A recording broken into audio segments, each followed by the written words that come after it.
आपण पाहताय महाराष्ट्र खबर न्यूज।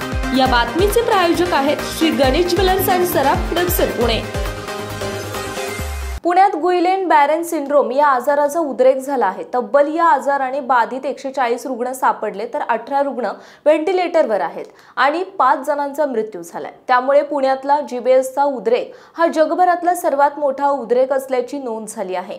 अशात हा पुण्यातला जीबीएसचा उद्रेक 4 दिवसातच आटोक्यात आला असता असा दावा एका आघाडीचे विषाणूशास्त्रज्ञ डॉक्टर टी जेकब जॉन यांनी केला आहे।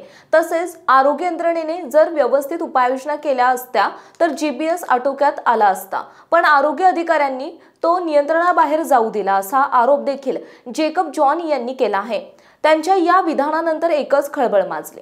एका वृत्तपत्राने या संदर्भातील वृत्त दिले। वेल्लोरमधील ख्रिश्चन मेडिकल कॉलेजमधील माजी प्राध्यापक आणि आघाडीचे विषाणूशास्त्रज्ञ डॉक्टर टी जेकब जॉन यांनी पुण्यातील जीबीएसच्या उद्रेकावर मोठा खुलासा केलाय। तर डॉक्टर टी जेकब जॉन हे भारतातील साथीचे रोग आणि संसर्गजन्य रोगांचे अनेक दशके निरीक्षण केले आहे। पुण्यातल्या सार्वजनिक आरोग्य विभागाने जर योग्य उपाययोजना केल्या असत्या तर 4 दिवसात जीबीएस नियंत्रणात आला असता, पण आरोग्य अधिकाऱ्यांनी तो नियंत्रणाबाहेर जाऊ दिला असे डॉक्टर टी जेकब जॉन यांनी सांगितले।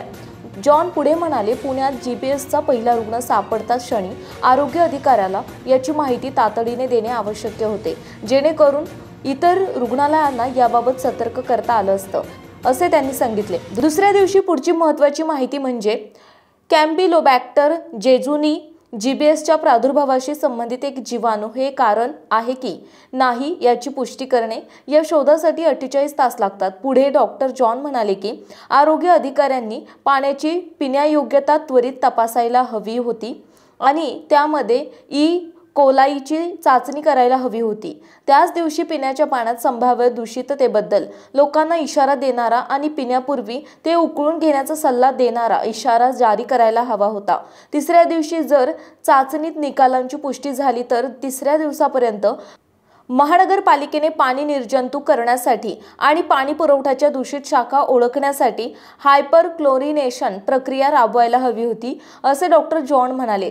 4थ्या दिवशी वेगवेगळ्या रुग्णालयांमधून जीबीएसच्या वाढत्या रुग्णांसह आरोग्य अधिकाऱ्यांनी स्पॉट मॅप तयार करायला हवा होता, उद्रेक घोषित करायला हवा होता आणि पाणी पुरवठा स्वच्छ झाल्याची घोषणा करायला हवी होती। जर वरील या 4ही गोष्टी आरोग्य अधिकाऱ्यांनी फॉलो केल्या असत्या तर जीबीएसचा प्रादुर्भाव कमी झाला असता असे डॉक्टर जॉन यांनी नमूद केलं।